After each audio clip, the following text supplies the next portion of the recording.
এই জায়গাটা যেন অনেক বেশি লোক একসঙ্গে না যায়, তাও যেন জমে না যায়, একটু আমাদের দেখতে হবে।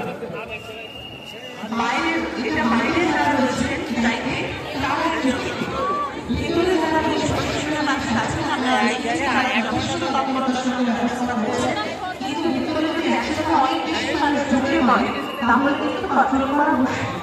আপনারা বাইরে থেকে কন্ট্রোল করে ভেতরে ঢোকান, অনেক বেশি দর্শনার্থীকে একসাথে ভেতরে ঢোকার সুযোগ দেবেন না।